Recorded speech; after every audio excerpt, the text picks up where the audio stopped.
você qual igreja você é? Você sabe qual igreja você é diante de Deus? Sou da igreja de Cristo. Então, aqui são vários tipos de igreja, certo? Vários tipos de igreja. Então, mas a igreja continua sendo uma só. Amém? Sim, a igreja continua sendo uma só. A igreja continua sendo uma só. Cristo. Isso aí, uma só. Nos dias de hoje, a gente vê muitas doutrinas diferentes. A gente vê muitas denominações diferentes. Amém?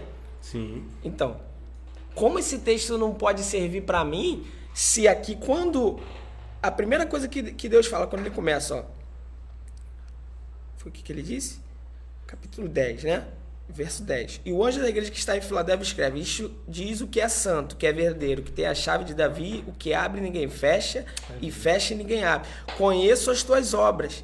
Eis que diante de ti pus uma porta, e ninguém a pode fechar. Tendo pouca força, guardaste a minha palavra e não negaste o meu nome. Se eu estou renunciando, se eu estou sacrificando, se eu não estou negando o nome de Jesus, porque nós sabemos que negar o nome de Jesus não é só alguém vir me confrontar na rua e perguntar: você conhece Jesus? E eu falar: não, negar não é só isso, é porque ele está dizendo: eu conheço as tuas obras, eu conheço o que tu faz, eu conheço o que tu fala, entendeu? Então, aqui eu me identifico com a igreja de Filadélfia, porque ele conhece as minhas obras, ele conhece o chamado que ele confiou nas minhas mãos.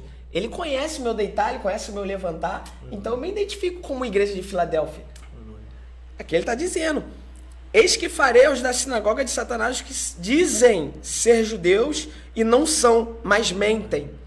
Eis que eu farei que venham e adorem prostrados aos teus pés e saibam que eu te amo.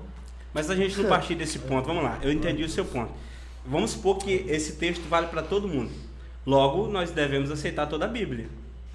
Sim. Na sua cabeça, nós devemos aceitar. Por exemplo, Paulo falou em 1 Coríntios, capítulo 11, a partir dos versículos 1, ele dando uma ordem lá, inclusive ele mudou, né? Estava falando de uma coisa, depois ele mudou.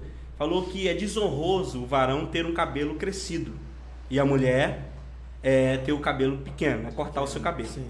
Partindo daquele ponto lá, né? Aquele ponto é cultural para aquela época. Na sua cabeça, então, isso vai valer para cá, nesse mesmo entendimento seu. Por exemplo, do 3:10, que fora dito para a igreja de Filadélfia, já que você bota ele como base, porque temos que apoiar porque é toda a Bíblia, nós teríamos que aceitar textos como esse. Nós teríamos que aceitar, por exemplo, Salmo 137, que o salmista fala que deve pegar a cabeça dos filhos dos inimigos e dar com eles nas pedras. E por aí vai. Tem um monte de texto na Bíblia aí que a gente teria que pegar e jogar no mesmo ponto. Entendeu? Sim. Aí era isso que eu queria entender, porque um texto ele precisa ter um contexto. Sim, verdade. Então. E esse é o ponto forte do pré-tribulacionismo, é esse 3:10. Eu sabia que você citar esse 3:10. Então, mas entre o que está na palavra, a gente acha, eu tenho que cumprir.